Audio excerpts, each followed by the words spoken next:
Okay, we should be back.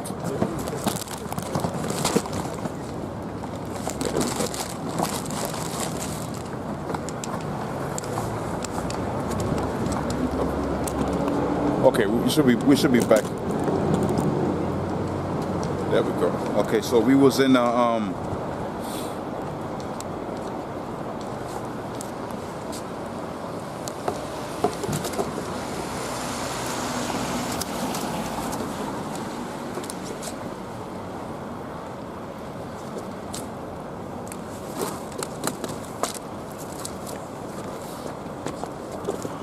there we go. We should be back.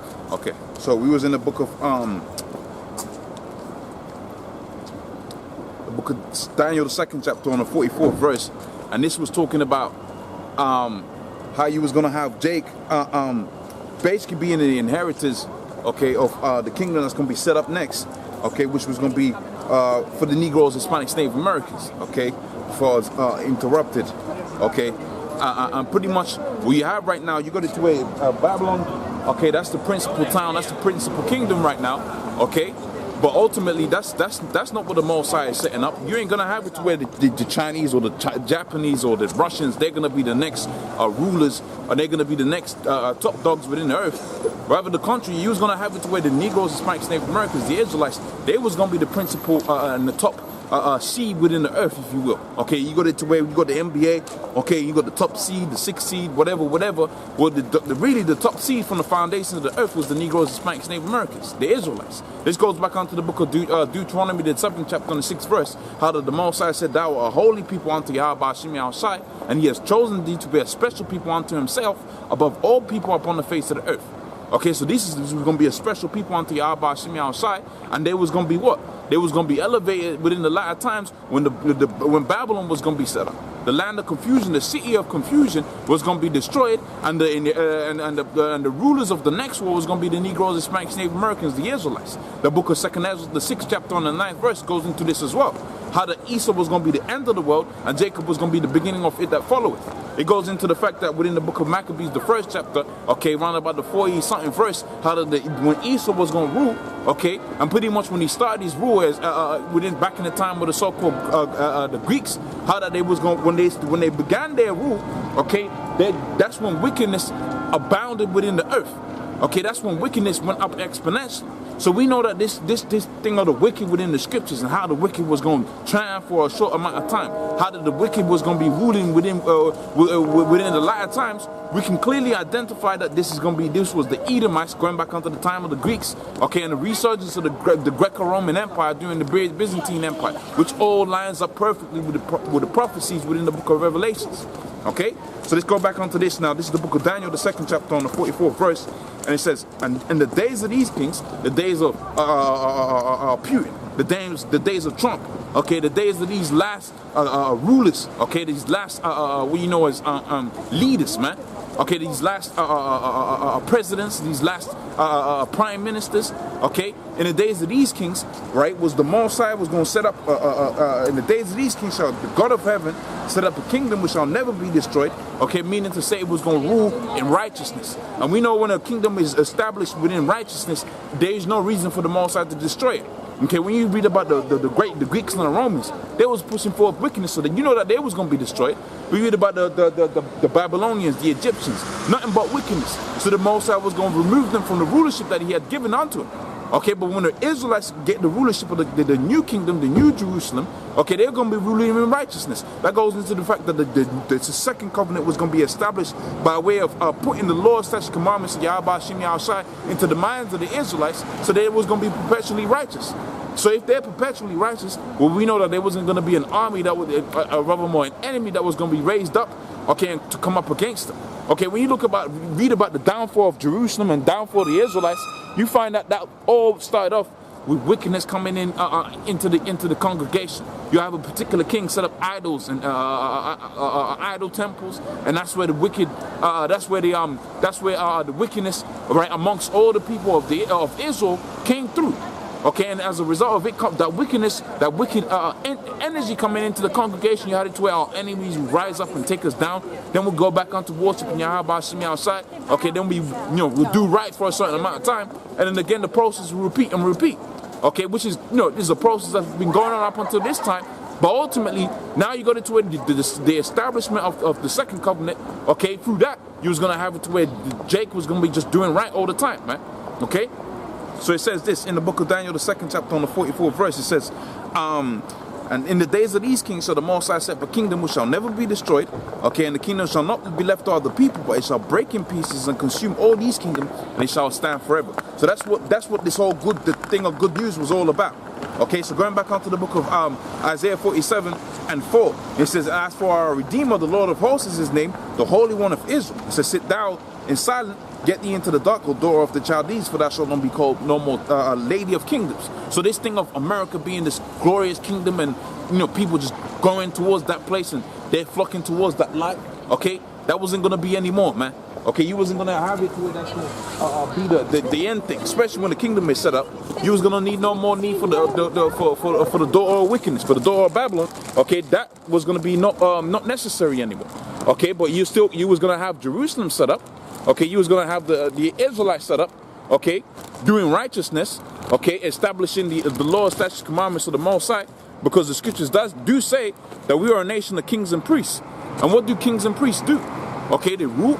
Okay, and the priest does the priestly duties, and this was going to be this is what we was going to be doing.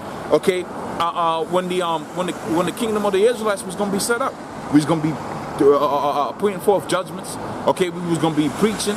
Okay, not preaching as we're doing right now, but rather teaching these nations of our ways. This is prophesied within the book of Isaiah, the 60th chapter. Okay, because we know through the book of Hebrews, the 8th chapter and the 8th verse, we wasn't gonna tell his the fellow Israelite, look, this is the Most High. You gotta follow. All of the 12 tribes of Israel that make it, and ultimately the ones that are gonna be born into the kingdom was gonna be born knowing Yahweh Hashem outside. So when you had it to where the scripture says you shall be a nation of kings and priests, well, we're going to be governing over these different people, and we're going to be teaching them of how to follow our customs. And to the nation that don't follow the customs of Yahweh Hashem outside, the scripture says that nation was going to be destroyed. Okay, so back within the book of Isaiah, the 47th chapter now, and we had got down as far as the not the 4th verse and not the 5th verse, but rather the 6th verse. It says, I was wroth with my people, I had polluted mine inheritance, and I had given them into thine hands, and thou didst show them no mercy. Okay, and when you read the curses, the scripture says that the Most High was going to give us unto a ruthless nation. Okay, right, onto a grievous nation, and they wasn't going to have mercy upon the ancients, the old men, okay, the old women, okay, the young children. They wasn't going to have mercy. And when you couple that with the history that had happened to the Negroes, Hispanics, Native Americans, you find out that there was no mercy showed upon the Negroes, Hispanics, Native Americans, man. Okay, they had gotten some of the most grievous torturings, okay, that had ever been seen within the history of enslavement. Okay, you had pregnant women, and their stomachs was being cut up, and them children was going to be fed to alligators. Okay, you had it to where young babies was killed and slaughtered. Okay, you had women killed and slaughtered. Okay, you had men lynched. Okay, if you was so much as looked at Esau a wrong type of way, they all had it to where you'll be an Emmett Till story, man. So the judgment that came upon the Negroes, Hispanics, Native Americans by way of us not following the customs that we had been given by Yahweh Hashem outside the covenant, which was our heritage, okay, which was our peace, our glory, our holiness, which made us separate from the other nations, okay, because we didn't keep to that. Well, guess what? The Most High's anger was wrought upon us, man. Okay, but see, the scriptures, the Most High is balanced. The scripture says that the Most High had likened us unto the apple of his eye. Okay, see, us being the apple of the Most High's eye, meaning to say any nation that had touched us, there was going to be a great judgment that was going to befall them. And this is what we were going to be reading about. But let's go into this precept right quick to build up on the statements I just made. Within the book of Revelations, the 13th chapter, on the 9th verse, it says, if any man have an ear, okay, let him hear. Okay, meaning to say, not everybody was going to just listen and hear and understand what the scripture says. Okay, this was going to be for certain men that the Most High had set up from the foundations of the earth, and they was going to hear. Okay, you got some people when they hear the scriptures, they don't have the spiritual intuition to really know what the scriptures is talking about. Okay, that's because the Most High has blinded them, and that goes for the Israelites too. Matter of fact, when you go to the book of Revelation, Romans, the 11th chapter, on the 7th verse, it says that what?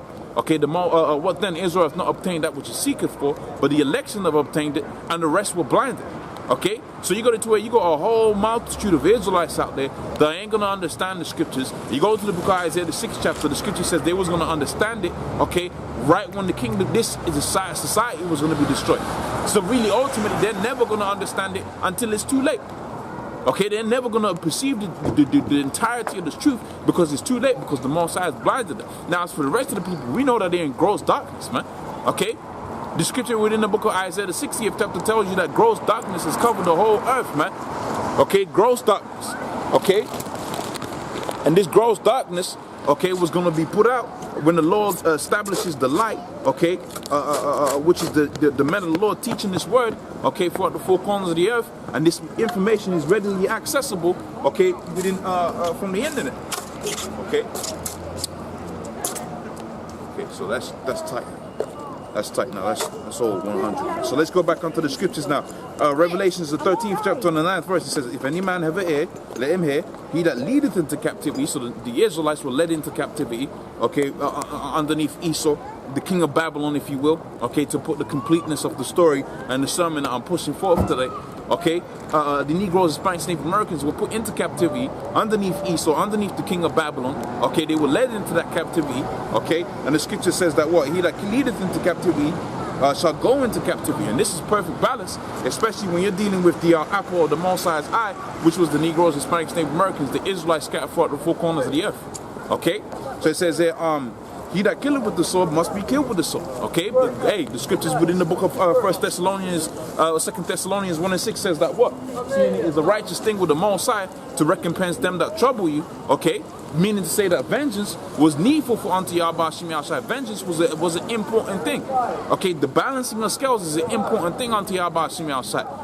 When that applies onto captivity, that applies onto, you know, if you put a certain man to death, okay, and unrighteously, okay, then that judgment was going to come back right back around onto you. Okay, this is what we're reading about within the scriptures here. Okay, so back within the book of Isaiah, the 47th chapter, and this is now the 7th verse. It says, and thou saidest, I shall be a lady forever. So when they're talking about, when they're having conferences and they're talking about what they're going to do in 20 years and 50 years and 150 years, they speak about America and this great light, and how she's going to basically be this country was going to be established forever and ever. Okay, which is not the case. You go into the scriptures, you don't find out that you find out that this is not the reality of the situation. They wasn't going to be established forever. Rather, they was going to be established for a certain amount of time, and they was going to be removed from that rulership. This is what we're reading about within the book of Isaiah, the 13th chapter. Okay, Jeremiah, the 51st chapter, and so on and so forth.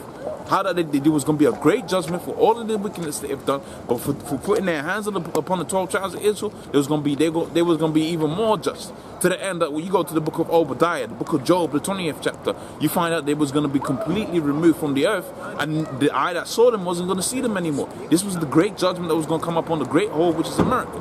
Okay, and really the kings that rule over that, okay, the rulers, the people that rule over that, which is the Edomites, this was going to be their judgment, man. Okay, this is what the Most High had set up for them. Okay, because you go into the scriptures, you find out everybody had a certain promise, okay, that the Most High gave them. Okay, a certain heritage that the Most High gave them. Okay, the heritage of Israel is not like the heritage of the other nations. The heritage of Israel, the Israelites, is greater than the other nations. Okay, to the end that we're going to be the rulers of everything, man.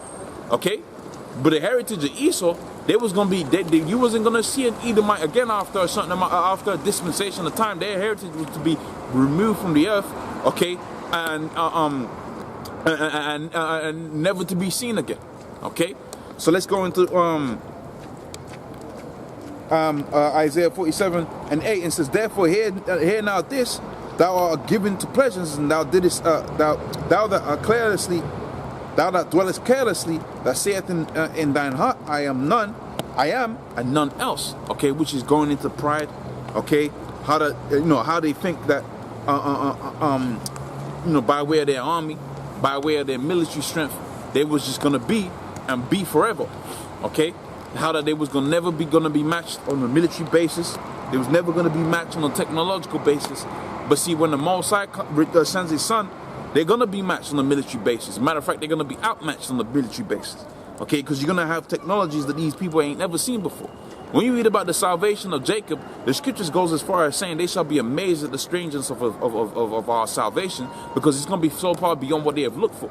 They're thinking that the Lord's going to send his son with technologies that they can, that they could touch, that they can match, okay? That they could have a standing army that they're going to be able to match.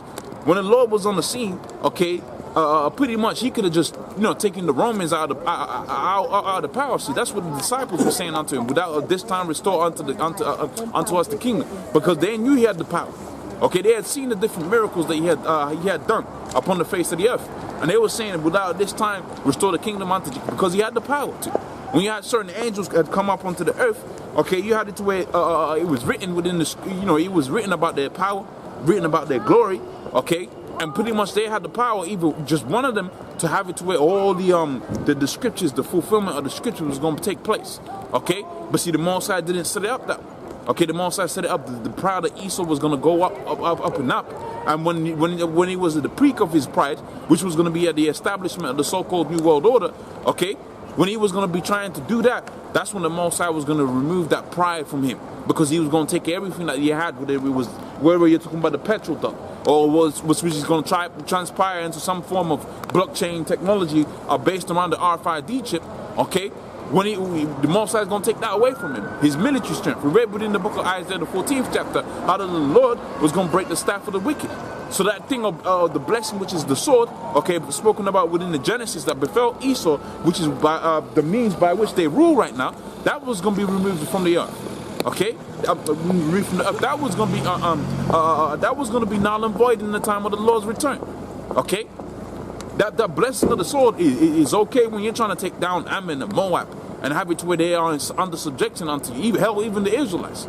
Okay, which when you really read the history and how Esau had come up against the Israelites, you find out that sometimes they got us. When you had a righteous king and rulership, sometimes they didn't get us. Are you right there, mate?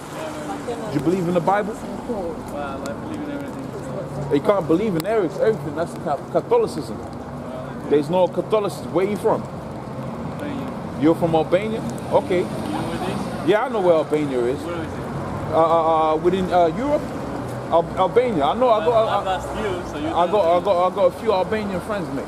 I got a few Albanian friends. Live in peace then. Okay, man. You take care. Okay. So back here within the book of Isaiah, the 47th chapter. Okay. It says here, and this is the 8th verse. It says, and therefore, here now, this thou art given unto pleasures. Okay, you go out there within really right now, you find out that folly is set in great dignity. Okay, being an idiot. Okay, being an idiot and doing something stupid is seen as cool. It's seen as something to be about, and that's not what the Bible speaks about. The Bible speaks about integrity, honor, humility. Okay, meaning to say that this kingdom that calls themselves a God-fearing country ain't no God-fearing country, because pleasures and folly wasn't going to be so elevated. But really, that's set forth as destruction to keep the people asleep from the reality of the situation that's being played out. Of which the reality of the situation is that what? That they're scheming basically to have it to where they're scheming to have it to where basically you're in a state of sleep. And being in a state of sleep, they can use a tool called gradualism to bring forth certain agendas, of which one of the major agendas that these elite banking families have is to depopulate the whole earth unto us by a significant number. Okay, which is totally wickedness. The Mosai didn't set that up, but really, when you read the scriptures, you find out that the Mosai, if the wicked be increased, it was going to be for the source. So you go to where a lot of people up on the face of the earth right now. Okay, but they're really here to play out their judgment. They're really here to receive the judgment that Yahweh Hashem Yahushua is going to bring forth unto them. Okay, that's why you got a lot of people up on the face of the earth. So you got to where Esau's going to try to do what's known as depopulation, but really Yahweh Hashem Yahushua, he's going to be the one that's going to do a massive amount of depopulation. Okay, because you got a lot of wickedness out here, man. Okay, that goes into the book of Amos, the 9th chapter on the 8th verse, where the scripture says that what? The eyes of the Lord power upon the sinful kingdom, and he was going to destroy it from off the face thereof, saving utterly. He will not destroy the house of Jacob, okay, and he was going to sift the house of Israel from among all four corners of the earth, because we know that the house of Israel was going to be dispersed. That was part of the curses that was going to come upon us, how we was going to go into captivity, and how part of us was going to be dispersed throughout the four corners of the earth. That's part of the curses, okay? But in that, the Most High was going to sift us out from all of these different nations. Okay, so let's go now back into the book of Isaiah, the 47th chapter, and this is the halfway through the 8th verse. It says that, and thou shalt not sit as a widow, neither shalt thou. I'll read that again. It says, therefore, now hear thou this, thou art given unto pleasures, that dwellest carelessly, that saith in thy heart, I am none, I am and none else. Okay, I shall not sit as a widow, neither shall I see the loss of children. So they're talking about how their army is so great. Okay, when they go up and they have an agenda to fulfill, okay, they don't see the loss of men. Okay, they don't see the loss of their army, the loss of their children. There ain't no major war being played out there. But see, the Most High's got a plan that he's got out there, and he's going to execute it. And we can read about this within the book of Isaiah, the 63rd chapter right here, okay, which is going to show you that really the Lord, okay, has is going to fulfill that. Okay, the Lord himself. So Isaiah 63:1, it says, who is this that cometh Edom, okay, with dyed garments from Bozrah, that is glorious in his apparel? So we're reading about Esau ruling Babylon, and how Babylon was going to be ruled by Esau in a lot of times, and it was going to be this great empire. But the Lord saying, who is this that cometh from Edom and Bozrah? Now, is this talking about the ancient Bozrah and the ancient Edom? No, this is talking about where those people had migrated and where they was going to rule from. In other words, that's talking about the United States, the American. Okay? It says here, who is this that cometh from Bozrah with dyed garments from Edom, that is glorious in his apparel? Okay? It says, I that speak in righteousness, right? Mighty to save. Okay? It says, wherefore art thou red in thine apparel, and like garments like him that treadeth the winefat. Okay? Because he had seen him, the man Isaiah had seen the vision of the Lord, and he had seen the man, okay, glorious in his apparel, okay, meaning to say how he was dressed up. He was looking, nice, just like how Jake rose. Okay, he was looking good. Okay? And it says, glorious in thine apparel, traveling in the greatness of his strength.